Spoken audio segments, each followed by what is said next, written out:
আজ থেকে শুরু করলাম নতুন একটি অভ্যাস। জীবনের প্রত্যেকটি পর্যায়ে একটি নতুন অভ্যাস কিন্তু আপনাকে জীবনে চলার পথটাকে আরও সুগম এবং দৃঢ় করে তোলে। নমস্কার, কেমন আছেন আপনারা সবাই? আশা করছি আপনারা সকলে খুব ভালো আছেন এবং সুস্থ আছেন।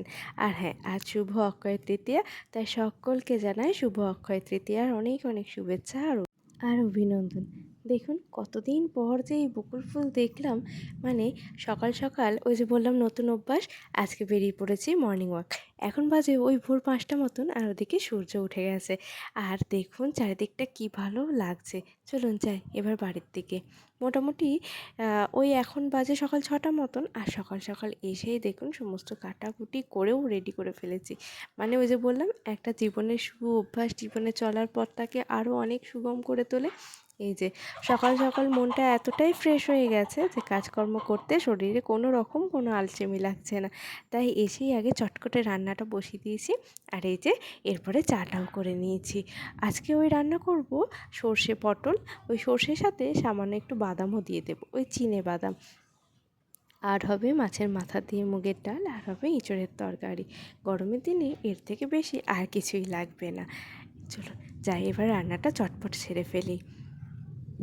আসলে এই সংসার জীবনটা এমনই এক মায়ার বাঁধন, যেখান থেকে চাইলেই আর বেরিয়ে আসা যায় না। আর এই সংসার জীবন মানেই প্রত্যেকের ভালোবাসা এবং কিছু কটু কথাও মুখ বুজে মেনে নিতে হয়। ভালোবাসাটা যেমন আনন্দের, তেমন কটু কথাটাও কিন্তু মেনে নিতে হয়। ওই যে চোখ কান বুজে যখন নিজের কষ্টটা নিজে হজম করতে শিখে যায়, তখনই কিন্তু আমরা মানুষ হয়ে উঠি। আর এই যন্ত্রণাটা কাউকে বলাও যায় না, তাই না? তাই সব কিছু নিজেকে হজম করে নিতে হয়, সেটা ভালো লাগা হোক বা খারাপ লাগা। অনেক সময় নিজের ভালো লাগাটাও বলে উঠতে পারি না, আবার অনেক সময় নিজের খারাপ লাগাটাও কিন্তু বলে ওঠা আর হয়ে ওঠে না। প্রত্যেকের মুখের দিকে তাকিয়ে তাদের পছন্দ অপছন্দ, তারা কি চাইছে বা না চাইছে সেই অনুযায়ী কিন্তু কাজ করে যেতে হয়। হয়তো এটা আমি একা না, আমার আগের জেনারেশন অর্থাৎ আমার শাশুড়ি মা বা মা এই পর্যায়েই নিজেদের বানিয়ে তুলেছেন, এবং আজ আমি হয়তো ভবিষ্যতেও এইভাবেই এগিয়ে যেতে হবে। কিন্তু কি জানেন তো, প্রত্যেকটা মানুষ যদি একটু সাপোর্ট করে, একটু আপনাকে ভালোবাসে, একটু আদরে যত্নে রাখে, তাহলে কিন্তু এই খারাপ লাগাগুলো সমস্ত ধুয়ে মুছে যায়।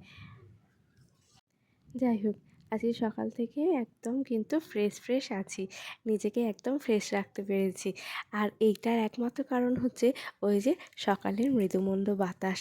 আর আজকে জানেন তো, আমার রান্নাবান্নাটাও মোটামুটি অনেক সকাল সকাল কমপ্লিট হয়ে গেছে। তার জন্য নিজেকেও একটু সময় দিতে পেরেছি। আর যেহেতু আমার এখন গরমের ছুটি পড়ে গেছে, সুতরাং রান্নাবান্না হয়ে গেলে ও এদিকে খেয়ে অফিস বেরিয়ে যাবে, আর দিনের বাকি সময়টা আমার একদম নিজের। এই ঘরের টুকটাক ঘর গোছানো, ঘর পরিষ্কার করা, আর এই যে আপনাদের সাথে একটু গল্প করা, এই নিয়েই কিন্তু আমার দিনটা কেটে যাবে। আর এখন না ওই বেলার দিক হলেই প্রচণ্ড মেঘ ধরছে জানেন। এই দেখুন না, এখন বাজে এই দুপুর 1:30টা মতন, প্রচণ্ড মেঘ ধরেছে, আর বাইরে না খুব মেঘ ডাকছে, আর প্রচণ্ড হাওয়া দিচ্ছে। এই দেখুন, আমার অ্যাডিনিয়াম গাছটাতে কুঁড়ি এসে গেছে। কুঁড়ি আসছিল না বলে গাছটাকে একটু যত্ন করেছি, এত সুন্দর কুঁড়ি এসে গেছে। আর এই যত্নটাই কিন্তু আমরা মেয়েরাও চেয়ে থাকি। প্রত্যেকে যদি আমাদের একটু যত্ন করে, আমরাও কিন্তু সকলকে অনেক ভালো রাখতে পারবো।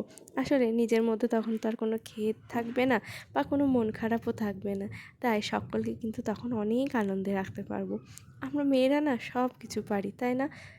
একটু ভালোবাসা পেলে, অবশ্যই একটু ভালোবাসা পেলে আমরা মেয়েরা সব কিছু করতে পারি। নিজেদের ভালো লাগা খারাপ লাগা সব কিছু বিসর্জন দিয়ে সবার মুখের দিকে তাকিয়ে সবার মুখের হাসিটা কিন্তু আমরা ফিরিয়ে আনতে পারি। কিন্তু আমাদের মুখেও একটু হাসির দরকার, তাই না? আজকে ভেবেছি ঘরের সমস্ত কিছু, ওই যে জায়গাগুলো ধুলো পড়ে গেছিলো, অনেক দিন গোছানো হয়নি তো, সেগুলো আজকে পরিষ্কার করে নেব। এই যে ড্রেসিং টেবিলটা অনেক দিন ধরে গোছানো হয়নি জানেন, আজকে ভাবছি ড্রেসিং টেবিলটা একদম সুন্দর করে পরিষ্কার করে নেব। এই যে এই আয়নাটা শখ করে দীঘার থেকে কিনে এনেছিলাম। মানে যবে থেকে ঠিক করেছিলাম যে দীঘা যাব, তবে থেকেই এরকম একটা আয়নার খুব শখ ছিল। এই দেখুন, ড্রেসিং টেবিলটা একদম চকচকে হয়ে গেছে। মানে যা ধুলো পড়েছিল সেগুলো সব পরিষ্কার করে নিয়েছি। কিনছি। আর এই যে ফুলগুলো আমি শখ করে কিনে এনেছিলাম, কিন্তু এই ঝড় হওয়ার জন্য কদিন বেশ ধুলো জমে গেছে জানেন। আজকে আর না এগুলো ধোবো না, কারণ তেমন রোদ নেই, আর রোদে না শুকালে যদি খারাপ হয়ে যায়, সেই জন্য ভালো করে ঝেড়ে নিলাম। এই দেখুন, এই গোলাপগুলো কি ভালো লাগছে না? তবে আমার মনে হয় এর মধ্যে যদি একটু হলুদ গোলাপ থাকতো, এটা হয়তো আরও ভালো লাগতো। চলুন এবার একটু মাছগুলো কেটে নিই। মাছটা নেওয়া হয়েছে, ওই আজকে নিয়েছিল আজকে ছোটো বাটা মাছ। তো বাটা মাছগুলোই আমি এখানে ধুতে চলে এসেছি। জানেন, এই কাজগুলো না আগে কখনো করিনি, এই প্রথম করছি। কিন্তু এই প্রথম করছি, এটা না সবাই মানতে পারে না। প্রথমেই যে আমার কাজটা 100% ঠিক হবে তেমন তো না। কিন্তু এই জিনিসটাই যদি একটু মেনে নেয় সকলে, যে হ্যাঁ প্রথমবার করছে তো ভালো থেকে খুব একটা ভালো নাও হতে পারে, আস্তে আস্তে শিখে যাবে। কিন্তু না, এই প্রত্যেকটা কাজের একটা করে খুঁত ধরা যায়। এটা হয়তো আমার সাথে না, আপনাদের সাথেও হয়ে থাকে। আর আমরা এটাকে মুখ বুজে সহ্য করে নিই যে ঠিক আছে।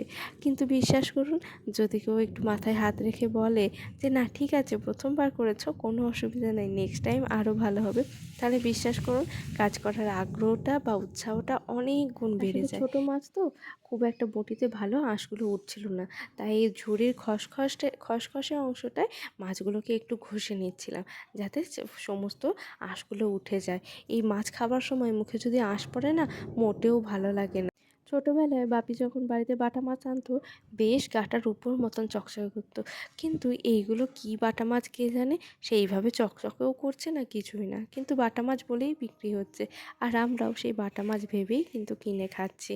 আসলে এত ভেজাল হয়ে গেছে চারিদিকে, শুধু চারিদিকের কথা বলবো না, আসলে মানুষের মধ্যে এখন এত ভেজাল এসে গেছে যে মানুষ সবসময় নিজের স্বার্থের জন্য ছুটে বেড়াচ্ছে। আমরা না কারো কিছু ভালোর দিকে আর যায় না, সবসময় নিজের ভালো কোন দিকে হবে সেই দিকটাতেই কিন্তু আমরা ছুটে চলি। আর এই অভ্যাসটা আমাদের যে কবে পাল্টাবে সেটা আমরা নিজেরাও জানি না। যদি একটু পাশাপাশি সকলের কথা ভাবি, নিজেদের কথাটা ত্যাগ করে, মানে একটু স্বার্থ ছাড়া যদি একটু চলি না আমরা, তাহলে না গোটা পৃথিবীটা অনেক সুন্দর হবে।